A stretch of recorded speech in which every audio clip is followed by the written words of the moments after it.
Hi, Carl Jung. I'm calling because something odd happened this week. I was at work, and there was a small celebration for someone leaving. Cake cards the usual.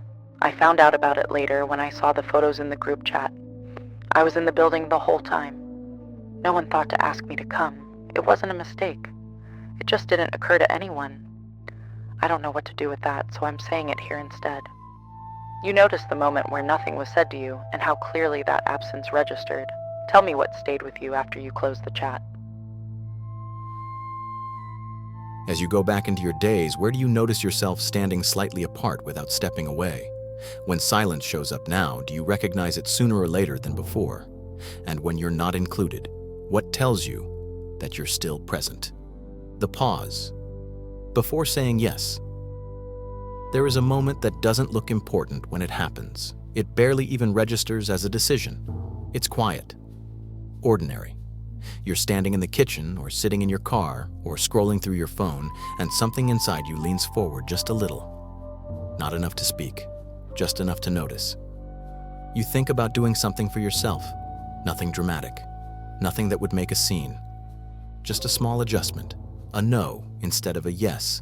A pause instead of an answer. And then almost immediately something else steps in. You start counting. Who would this affect? Who would notice? Who might be disappointed? And before you realize you've decided anything, the moment passes. You tell yourself it can wait. You tell yourself it's not that important. You tell yourself you'll come back to it later. And you move on. If you're honest, this isn't the first time. It's not even rare. It's the way most of your days are shaped. Not by the big choices everyone talks about, but by these tiny moments that never get named. The almost choices, the nearly words, the things you consider and quietly put back down. No one else sees it. From the outside, nothing looks wrong. You're still showing up, still doing what needs to be done, still being reliable, still being the person people expect you to be. And maybe that's why this moment is so easy to ignore, because it doesn't feel like a loss. It feels like being reasonable. You've gotten very good at being reasonable. You know how to scan a room and sense what's needed before anyone asks. You know how to adjust your tone, your timing, your expectations. You know when to speak and when it's better to let something go. You know how to smooth things over, how to keep the peace, how to not make things harder than they already are. These are skills you learned slowly over time. No one sat you down and taught you. You just noticed what worked. You noticed what kept things moving. You noticed what made you easier to be around. And somewhere along the way, it became automatic. You don't even think of it as choosing anymore. It just feels like who you are. But there are moments when the automatic part of you hesitates. When you feel that small resistance, it doesn't come with a clear message. It's not loud. It doesn't demand anything. It's more like a slight delay, a fraction of a second, where something doesn't line up the way it used to. You're about to say yes, and you don't. Not out loud, just inside. You pause. And in that pause, there's a different question running. Not what do they need, not what's expected, but something quieter. Something like, what about me? Or maybe it's even less formed than that. Just a sense that you're tired of adjusting. You don't say this to anyone. You barely admit it to yourself because you've learned that naming it changes things. Naming it makes it real. And once it's real, you can't pretend you didn't notice. So instead, you keep it vague. You keep it moving. You tell yourself you're fine. You tell yourself this is just how life works. You tell yourself you're lucky. You tell yourself other people have it worse. And maybe all of that is true, but it doesn't erase the pause. It just covers it. There's a particular kind of pressure that comes from being known as someone who's easy to rely on. Once people learn they can count on you, they stop checking whether they should. They don't mean to take more than you have. They just assume you'll let them know if something's wrong.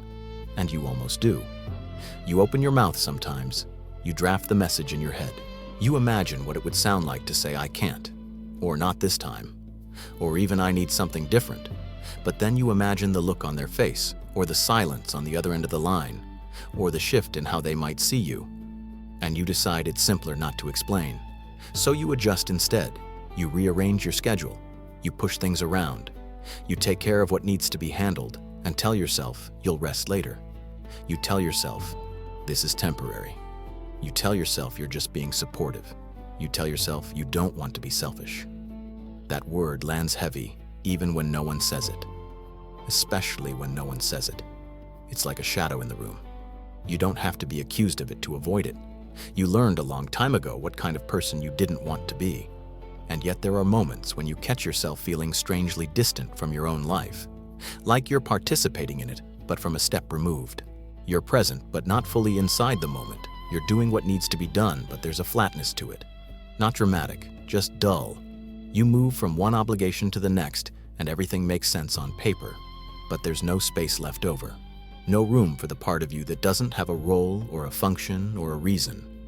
You don't miss anything specific. You just miss yourself in a way that's hard to explain. It's not that you want to stop caring. That idea feels wrong. Caring is part of how you understand yourself. It's part of how you love. It's part of how you've stayed connected. The thought of pulling away even slightly brings up a kind of unease. Not panic. Just a quiet question. If I stop adjusting, what happens? If I don't smooth this over, who am I? If I choose myself here, even in a small way, what does that make me? You don't need an answer for the question to do its work. The question alone is enough to keep you in place. So you keep going. You keep saying yes when it's easier than explaining. You keep showing up. You keep being the version of yourself that fits. And most of the time, it works. Life doesn't fall apart. Relationships continue. Things get done. You manage. But every so often, usually when you're alone, the pause comes back. Maybe late at night when the house is quiet, or in the morning before anyone else is awake. You think about how often you've put yourself last without consciously deciding to. You think about how natural it feels now. You think about how hard it would be to do it differently. There's a subtle exhaustion that comes with always being the one who adjusts. It's not the kind that makes you stop functioning. It's the kind that makes everything feel slightly heavier than it should. Like you're carrying something extra that no one else can see. You don't complain about it. You don't even have words for it. It just shows up as hesitation, as that pause before saying yes, as the moment where you almost choose yourself and then don't. And here's the thing you don't say out loud. Not because it's dramatic, but because it feels dangerous in a quiet way. You wonder if the version of you that everyone relies on is the only version that's allowed to exist. You wonder if being good has slowly come to mean being flexible, agreeable, available. You wonder when being loving started to feel like disappearing in small pieces. You don't frame it like that, of course. You'd never say it so directly.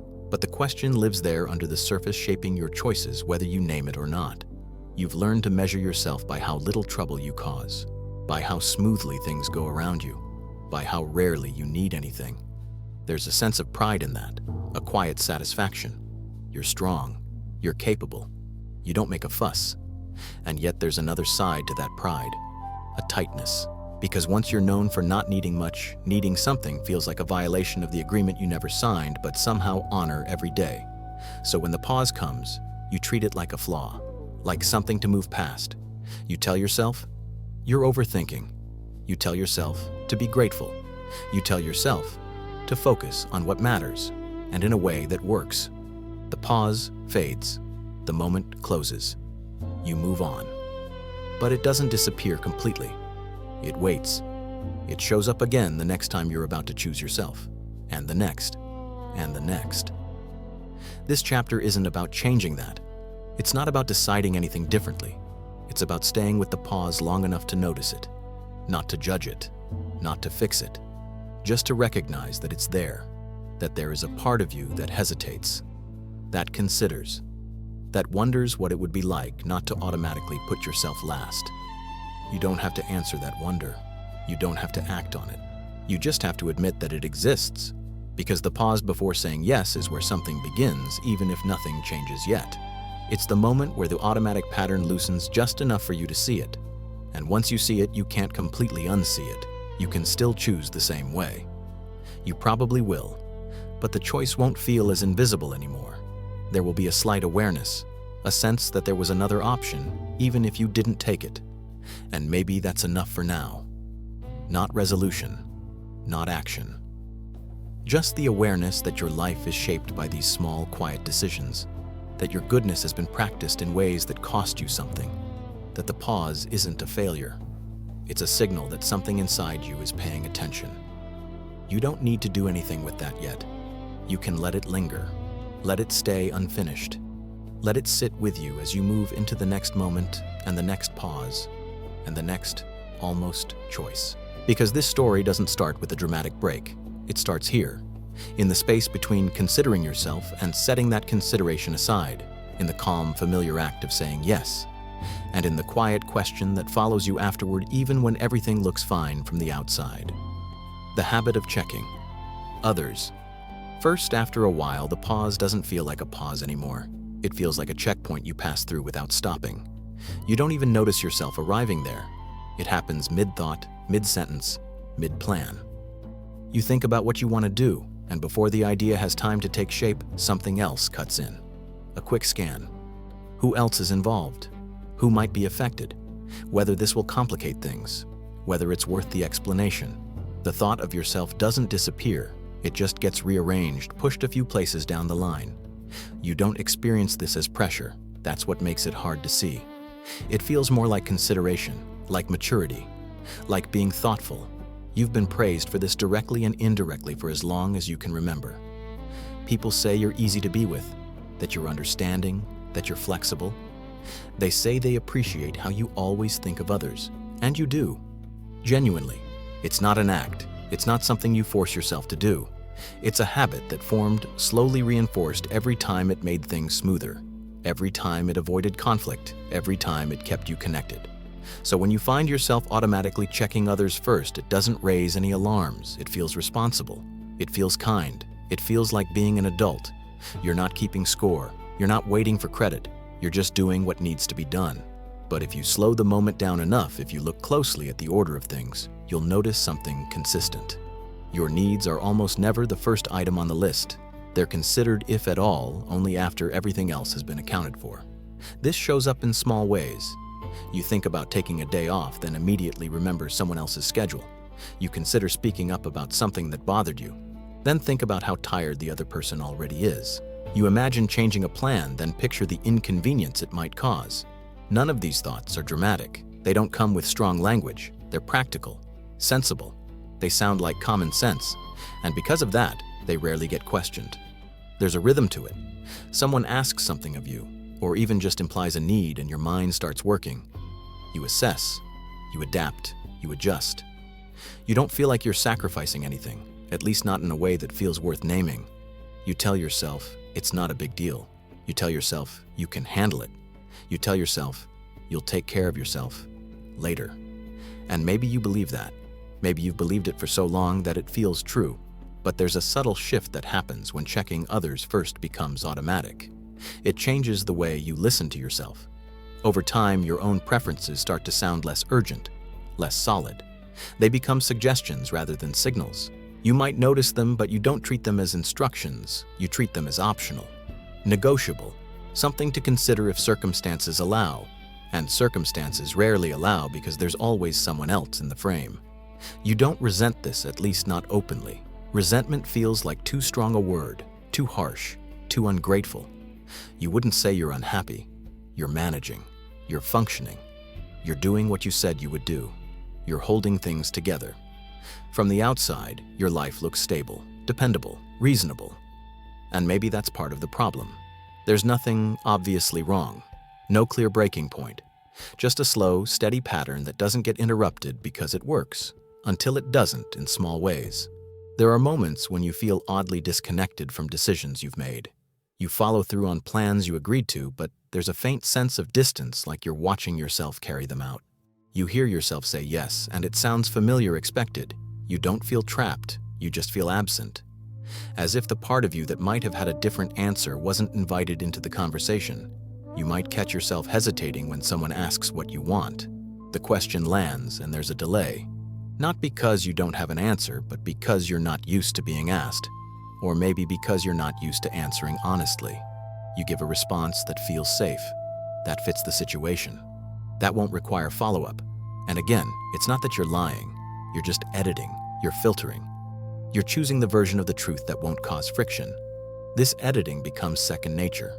You do it so quickly that you don't experience it as a choice. It's more like a reflex. And like most reflexes, it developed for a reason. At some point, checking others first kept you connected. It kept you included. It kept things from escalating. It helped you navigate relationships where being easy was rewarded.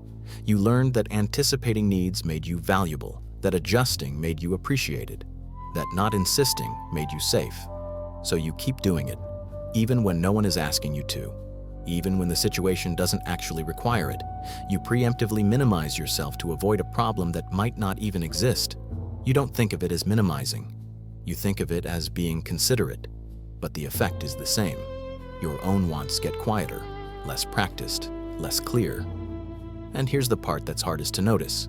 The more you check others first, the more it becomes expected.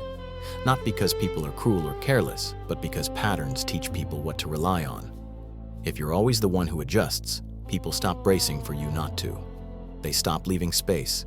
They assume you'll speak up if something's wrong. And you almost do. You feel it sometimes, right at the edge of your awareness. But then the familiar calculation starts again. Is this worth it? Is this necessary? Is this kind? So you stay quiet. You tell yourself you're choosing your battles. You tell yourself this one doesn't matter enough. You tell yourself you don't want to make things harder than they need to be. And maybe that's true. Maybe you're not wrong. But something still shifts just a little each time you do this. A tiny distance opens between what you notice and what you act on. You don't talk about this distance. There's no obvious language for it. It doesn't fit into the usual conversations about relationships or responsibility or care. It's too subtle, too internal. And because you don't name it, it stays diffuse.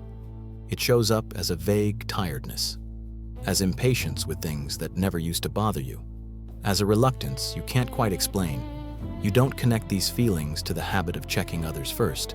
They just seem like part of life. Sometimes you imagine what it would be like to reverse the order, to check in with yourself first, even briefly before scanning the room. Not to refuse anyone, not to make a point, just to notice. The idea feels strange, slightly uncomfortable, almost indulgent. You wonder if doing that would change how people see you. You wonder if it would change how you see yourself. The thought doesn't last long. You move on. There are things to do. What's interesting is that you don't feel particularly cared for when others do check in with you. When someone asks how you're doing, you give a quick answer. When someone offers help, you often decline. You're used to managing, used to being capable, used to not needing much. And because you don't need much, people don't worry. The system reinforces itself. You don't ask, so they don't offer. They don't offer, so you don't ask. And still, the pause keeps showing up. Not as a rebellion, not as a demand, just as a moment of awareness. You notice how quickly you move past yourself, how efficiently you reorganize your wants around other people's needs, how natural it feels to put yourself second or third or last. You don't judge yourself for it. You don't need to.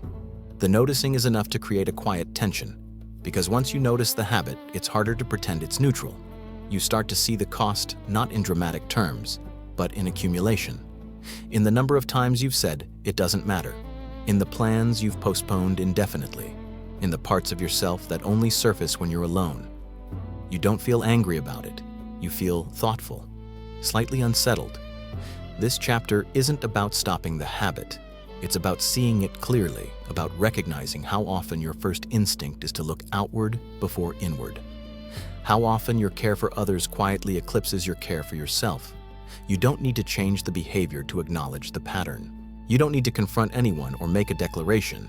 You just need to stay with the observation long enough for it to register. Because checking others first has shaped more of your life than you might realize. It's influenced the way you make decisions, the way you speak, the way you rest. It's kept things smooth, it's kept things stable, and it's also kept certain questions just out of reach. Questions about what you want when no one else is watching, about who you might be if your own needs weren't always provisional. You don't have to answer those questions yet. You don't even have to like them. It's enough to notice that they exist hovering beneath the surface of your everyday choices. That the habit of checking others first isn't just about kindness, it's about identity, about the kind of person you've learned to be, and about the quiet unease that arises when you start to sense that there might be more to you than the role you perform so well. For now, you stay where you are. You continue as you have, but the habit no longer feels invisible. There's a slight awareness now, a soft tension that wasn't there before. And as you move into the next moment, the next request, the next decision, that awareness comes with you. not to push you, not to change you. Just to stand beside you, watching how quickly you check everyone else before you check yourself.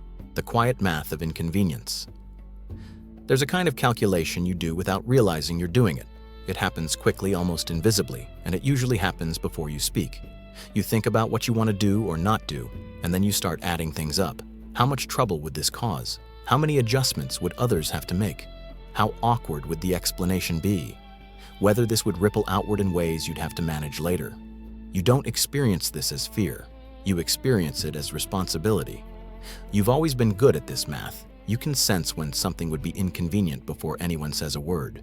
You notice the timing, the moods, the unspoken expectations. You don't need to ask if this is a good moment. You can tell, and because you can tell, you often decide it's not. You don't frame it as giving something up. You frame it as choosing the smoother path, the one that keeps things balanced.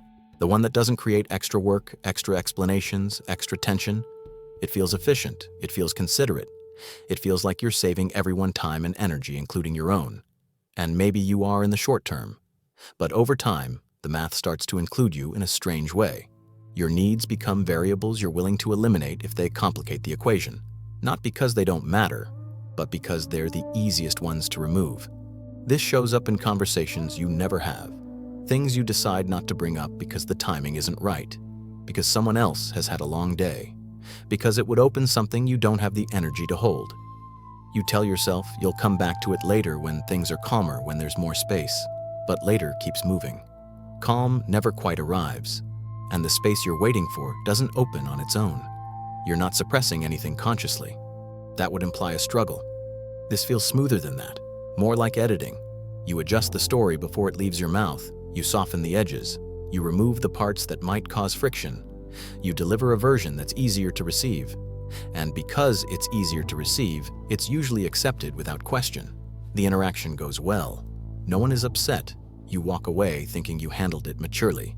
But there's often a faint sense of something unfinished afterward. Not regret, just incompleteness. Like you left a sentence half said and now it's echoing quietly in the background. You don't dwell on it. You're not dramatic about it. You just carry it with you into the next moment where the same calculation happens again. The math gets faster with practice. You don't have to consciously run through the steps anymore. You feel the inconvenience before you can name it. It registers as a heaviness, a subtle resistance. And because you're attuned to that feeling, you know how to avoid it. You choose the option that creates the least disturbance. You tell yourself, this is what it means to be thoughtful, to be loving, to be someone who doesn't make everything about herself. You don't notice at first that the disturbance you're avoiding has quietly shifted locations. It's no longer out there between you and others. It's here, inside you. It shows up as a reluctance you can't quite explain, as a low-level irritation that doesn't have a clear target, as a tiredness that doesn't go away with rest. You don't connect these sensations to the habit of minimizing inconvenience. They seem unrelated, just part of life. Sometimes, when you're alone, you replay moments where you adjusted yourself out of the picture. Not to criticize yourself, but to understand something that didn't sit right. You think about what you almost said, what you almost asked for, what you almost chose. And you realize how often the deciding factor was not whether it mattered to you, but whether it would complicate things for someone else. There's a particular kind of loneliness in that realization. Not the kind that comes from being alone, but the kind that comes from being unseen in ways you haven't asked to be seen. You don't feel neglected by others. You feel absent from your own decisions. And that absence has been so gradual that it's hard to point to when it started. You might notice it most clearly in moments when someone does inconvenience you, when someone changes plans last minute, when someone asks for something without hesitation, when someone prioritizes their own needs openly. You don't resent them exactly, but you feel a tightening. A quiet question forms, though you don't put words to it. How do they do that? How do they choose themselves so easily? You tell yourself they're just different, more confident, less considerate. You don't want to be like that, because being like that feels risky. It threatens the balance you've worked so hard to maintain. You've built a version of yourself that fits well into the lives around you. That doesn't require too much accommodation. That doesn't create ripples, and part of you is proud of that. It's not false pride. You've earned it. You've navigated complex situations with care. You've held things together. You've been steady when it mattered. So the idea of introducing inconvenience, even in small ways, feels like breaking an unspoken rule. It feels like letting people down, even if no one has explicitly asked you to keep things this smooth, even if the expectation exists mostly because you've consistently met it. The thought of disrupting that pattern brings up a quiet discomfort, not panic, just a sense that you'd be stepping out of line. And yet the math keeps changing. What once felt like a reasonable trade-off starts to feel heavier. The cost of always being the one who adjusts becomes more noticeable. You start to see how much energy goes into anticipating reactions, managing outcomes, cushioning impact. You realize how little energy is left over for simply noticing what you want without immediately qualifying it. There are moments when you test the edges of this pattern, not in big ways, just small experiments. You wait a beat longer before responding. You don't immediately offer a solution. You let someone sit with their request instead of rushing to accommodate it. These moments feel charged even though nothing dramatic happens. You notice your body tense. You notice your thoughts speed up. You prepare for consequences that don't always come. Sometimes nothing happens at all. No one reacts. No one is upset. The world doesn't tilt.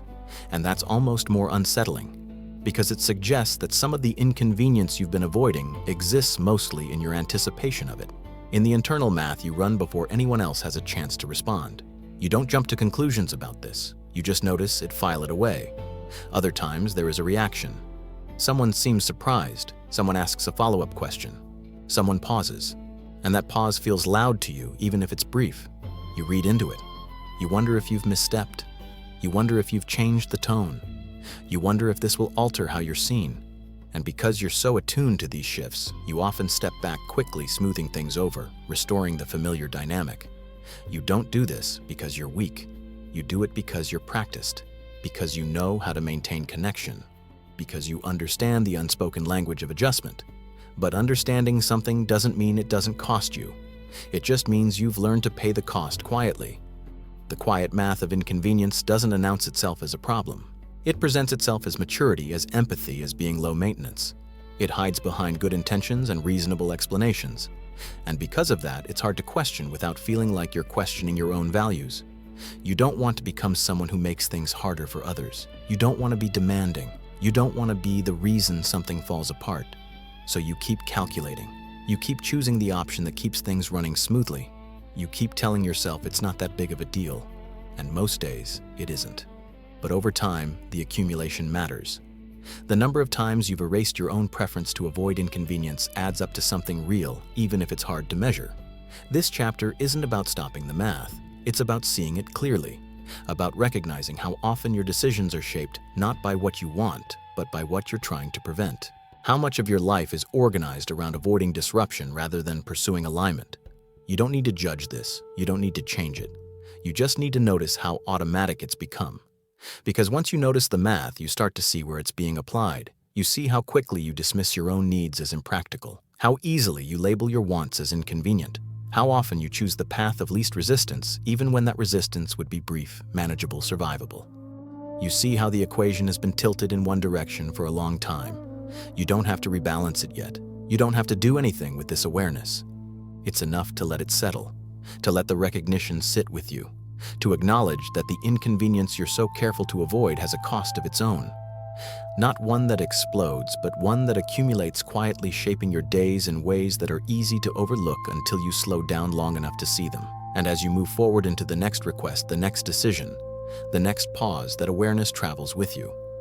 Not as a demand, but as a presence. A reminder that there's more going on in these small moments than meets the eye. That the math you've been doing so faithfully has consequences even when everything looks fine on the surface. How being good is practiced. No one ever handed you a list. There was no moment where someone explained what being good would require of you. You learned it by watching, by noticing which versions of you were welcomed and which ones caused a shift in the room. You learned it in small corrections, subtle reactions, the way attention warmed or cooled depending on how you showed up. Over time, you figured out what worked. You didn't call it practice, but that's what it became. A way of moving through the world that kept things steady. Being good wasn't about grand gestures. It was about consistency, about being reliable, about following through, about not being the source of discomfort. You learned to read situations quickly to anticipate what would be appreciated, what would be tolerated, what would be too much. You learned how to offer help before it was asked for, how to soften your tone, how to stay agreeable even when something felt off. These were not tricks, they were skills. And like all skills, they improved with use. You were rewarded for this, even if no one said it outright. Things went more smoothly when you behaved this way. You were trusted, included, relied upon. People felt comfortable with you. They knew what to expect. And that predictability became part of your value. You didn't demand space. You didn't insist. You adjusted. You adapted. You made room. And because you did, you were seen as generous, understanding, easy to be with. At some point, being good stopped feeling like something you did and started feeling like something you were. It became woven into your sense of self. You didn't question it. Why would you? It worked. It kept relationships intact. It kept things from escalating. It allowed you to move through complex dynamics without confrontation. You told yourself this was maturity. You told yourself this was love. But practices shape more than outcomes. They shape perception. The more you practiced being good, the more you saw situations through that lens. You noticed potential disruptions before you noticed your own reactions. You considered harmony before honesty. You measured your responses not by whether they were true, but by whether they would maintain balance. Over time, this way of seeing became default. You didn't notice when you started holding yourself to a different standard than everyone else. You expected yourself to be understanding even when others were sharp. You expected yourself to be flexible even when others were fixed. You expected yourself to absorb impact rather than reflect it. This didn't feel unfair. It felt like being the stronger one, the more capable one, the one who could handle it. And you could. That was the problem. Because you could handle it, you did. Again and again. You took on the emotional labor of smoothing things out. You managed moods that weren't yours. You carried conversations forward when they stalled. You filled in gaps without being asked. You didn't complain. You didn't keep track. You told yourself this was just how relationships work. There were moments when you felt a flicker of irritation at how effortless others seemed to be with their own needs, how easily they took up space, how quickly they spoke when something mattered to them. You didn't dwell on this irritation. You brushed past it. You told yourself you didn't want to be like that. You told yourself being good meant being thoughtful, not demanding. So you practiced restraint. You practiced patience. You practiced silence. You practiced letting things go. And because practice makes things easier, it became easier to let go than to hold on. Easier to adjust than to assert. Easier to stay quiet than to risk changing the dynamic. You didn't feel trapped by this. You felt competent, in control. You knew how to keep things running. But practices also leave traces. They shape the body, the voice, the timing of your responses. You might notice how quickly you step in when there's tension, how rarely you let someone else sit with discomfort, how often you smooth over moments that could have gone somewhere different. You might notice how your own reactions arrive slightly muted, filtered through the question of whether they're appropriate. There's a cost to this kind of practice, though. It's rarely acknowledged. Not because it's dramatic, but because it's gradual. Each time you choose what's acceptable over what's accurate, something gets set aside. Each time you prioritize being good over being clear, you move a little further away from your own edge. You don't feel this as loss. You feel it as steadiness, as control, as doing the right thing. And yet there are moments when the steadiness cracks just enough for you to feel what's underneath. Not in explosive ways, in quiet ones. A heaviness after conversations that went well. A sense of relief when plans are canceled. A fatigue that doesn't match your schedule. You don't immediately connect these feelings to the practice of being good. They seem unrelated, just part of life. You might catch yourself wondering when you last acted without editing yourself first, when you last said something simply because it was true for you, not because it would be well received. The question doesn't land with urgency. It drifts through your mind and passes. You have things to do, people to consider, situations to manage. Being good has given you a clear role. You know how to perform it. You know how to succeed at it. And roles once established are hard to step out of without disrupting the entire scene. You sense this intuitively. You know that if you stopped practicing goodness in the way people are used to, something would shift, not necessarily break, but change. And change carries uncertainty. So you keep practicing. You keep choosing the response that maintains the image. You keep aligning yourself with what's expected. You tell yourself, this is who you are, and maybe it is in part, but it's not all of you. There are parts of you that don't fit neatly into this role, parts that get restless, parts that hesitate, parts that show up as that pause before saying yes. This chapter isn't about rejecting being good. It's about noticing how it's been practiced, how it's been reinforced, how it's shaped your instincts. You don't have to abandon it. You don't have to redefine it. You just have to see it as a practice, not a fixed truth. Something learned, something repeated, something that could theoretically be done differently. For now, you don't do anything differently. You continue to be good. You continue to adjust. You continue to care. But the awareness lingers, the sense that what you've been practicing has a direction, that it's led you here to this quiet tension between who you are expected to be and what you sometimes notice inside yourself. And as you move into the next moment, the next interaction, the next opportunity to practice goodness, that tension stays with you. Not to accuse you, not to push you, just to quietly ask what this practice has given you and what it might have cost, even as everything continues to look fine from the outside. Small adjustments that add up. Nothing shifts all at once. That's what makes it hard to notice. Your life doesn't suddenly look different. There's no clear before and after. There are just small adjustments made quietly over and over again. You stay a little longer than you planned. You answer one more message before resting. You agree to something even though you were already tired. Each adjustment feels minor, reasonable, easy to justify on its own. You tell yourself this is flexibility, that this is what it means to be someone others can count on. You don't experience these moments as choices. They feel like responses to what's already happening. Circumstances present themselves and you adapt. You don't stop to ask whether the adaptation is costing you something. You're too practiced at moving forward. Over time, these adjustments begin to shape your days, not in dramatic ways, but in how full they feel, how little margin there is. You notice that your schedule is packed with things that make sense, but very few that feel spacious.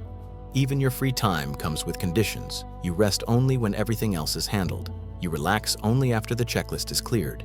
You don't give yourself permission to stop until stopping feels earned. There's a subtle pride in this. You know how much you're managing. You know how many moving parts you're holding together. And because you're capable, the expectations around you quietly grow. People rely on your steadiness. They assume you'll handle it. And you do. Not because you're asked, but because it feels easier than watching something fall apart. You rarely stop to consider how often you're the one making things work. It doesn't occur to you as imbalance. It occurs to you as responsibility. You've adjusted so often that it feels natural, like this is simply the rhythm of your life. But rhythms once established are hard to interrupt. They carry you along even when they no longer fit. You might notice it in your body before you notice it in your thoughts, a heaviness when your phone lights up, a reluctance before answering a question, a brief flash of irritation that disappears as quickly as it came. You don't dwell on these signals. You tell yourself you're just tired, that things have been busy, that this is normal. But the tiredness doesn't lift the way it used to. Rest helps, but only temporarily. You take a break, then return to the same pattern, the same adjustments, the same quiet calculations. And the weight comes back. You don't connect this to the accumulation of small choices. You don't see how each adjustment, harmless on its own, has been adding to something larger. Sometimes you look back and wonder how you ended up here. Not in a dramatic way, just a passing thought. How did my life get so full? When did I stop doing things without checking first? When did everything become something to manage? You don't sit with these questions for long. There's always something that needs attention. What's difficult to see from the inside is how consistent the pattern has been. How rarely you've chosen yourself without qualification. How often you've made room for others by shrinking your own plans. You didn't decide to do this. You didn't announce it. It happened through repetition, through a series of moments that didn't feel significant enough to mark. You might think of it like this. Each time you adjusted, you stepped slightly away from yourself. Not far. Just enough to make space. And because the step was small, you didn't notice the distance growing. But distance accumulates the same way effort does. Gradually, quietly. Until one day you realize you're not quite where you thought you were. This realization doesn't come with panic. It comes with a dull awareness. A sense that you've been accommodating for so long that you're no longer sure what it would look like to stop. You don't feel trapped. You feel committed. to your role, to your relationships, to the version of yourself that everyone recognizes. There are moments when you imagine what it would be like not to make the adjustment, to let something remain slightly inconvenient, to allow a pause instead of smoothing things over. The idea feels strange, almost irresponsible. You wonder who would pick up the slack. You wonder if things would still function. You wonder if people would understand. So you keep adjusting. Because adjusting works. It keeps things stable. It keeps you needed. It keeps you included. And those things matter. You're not willing to risk them lightly. You don't want to be the one who disrupts the balance. You don't want to be seen as difficult. You don't want to change the terms of connection. But the cost of these adjustments doesn't disappear just because you don't name it. It shows up in subtle ways. In how little you expect for yourself. In how quickly you dismiss your own desires as impractical. In how often you tell yourself it's not worth it. You don't experience this as sadness. You experience it as realism. There's a particular quiet that settles in when you've adjusted too many times in a row. Not silence exactly. More like a narrowing. Your world feels smaller, more managed. You move efficiently through your responsibilities, but there's less room for spontaneity. Less room for things that don't have a clear purpose. You don't miss excitement. You miss ease. You might notice that when plans fall through unexpectedly, you feel relief before you feel disappointment. When something is canceled, you exhale. You tell yourself you needed the rest. And you did. But the relief carries information. It tells you something about how full things have become, how little space you've left for yourself without explanation. This chapter isn't about undoing the adjustments. It's about recognizing their weight, about seeing how a life can be shaped not by big sacrifices, but by countless small ones that never get acknowledged. You don't have to regret them. You don't have to judge yourself for them. They made sense at the time. They still do. But sense doesn't cancel impact. The fact that each adjustment was reasonable doesn't mean the accumulation is neutral. It means the cost has been spread out, diluted, made harder to trace. You don't feel it all at once. You feel it as a background condition, as a steady hum of obligation, as a sense that you're always responding, rarely initiating. As you move forward into the next day, the next set of plans, the next quiet decision, this awareness stays with you, not as a demand to stop adjusting, but as a recognition of how much you've already given. How many small choices have shaped the life you're living now? How easy it is to lose sight of yourself without ever meaning to. The story continues not with a rupture, but with this accumulation in mind. With the understanding that what feels small in the moment can become significant over time. That a life built on constant adjustment can feel stable and still be heavy. And that noticing this weight is not the same as dropping it, but it is the first moment of actually feeling how much you've been carrying. When saying nothing becomes automatic. There are moments when silence arrives before you decide on it. Someone says something that doesn't sit right. A plan shifts without your input. A request lands heavier than it should.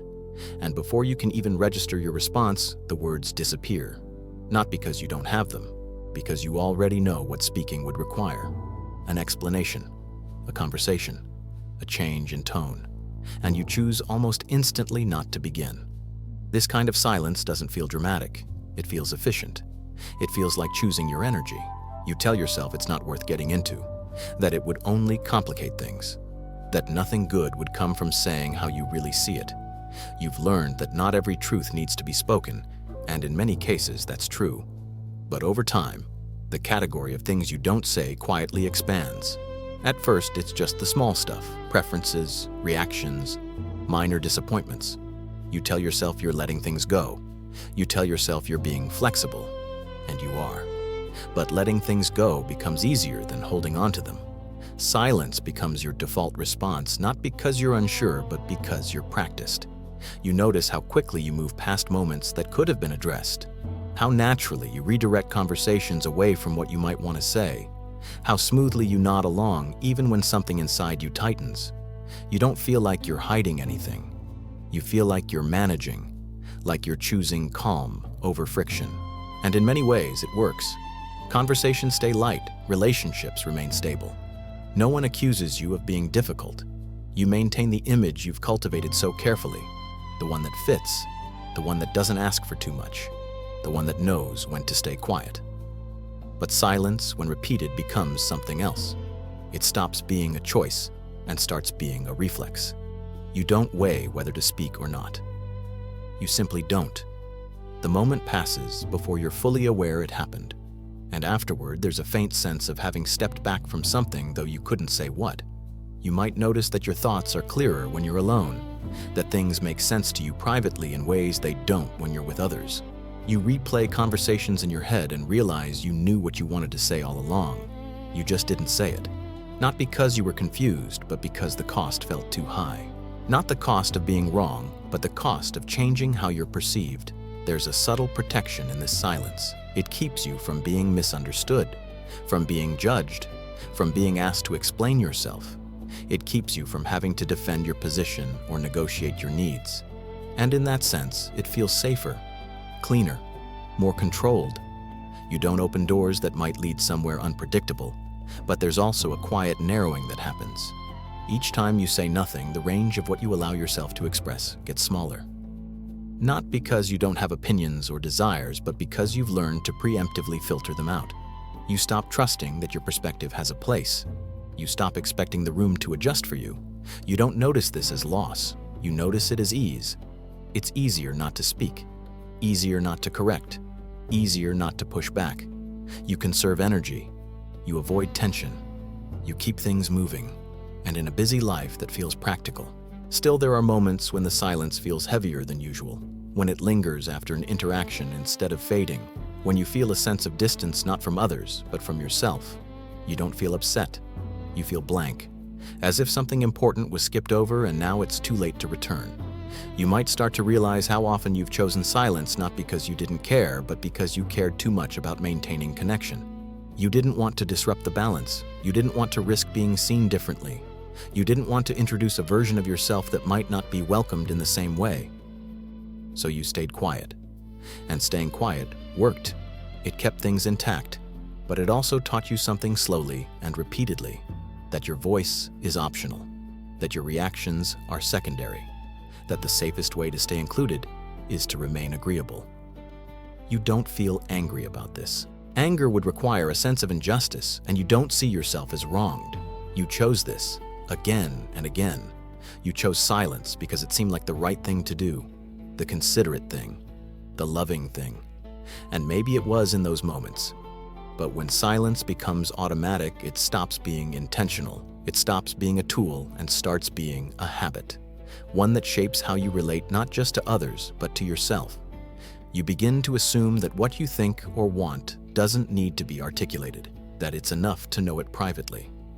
There's a particular kind of fatigue that comes from this.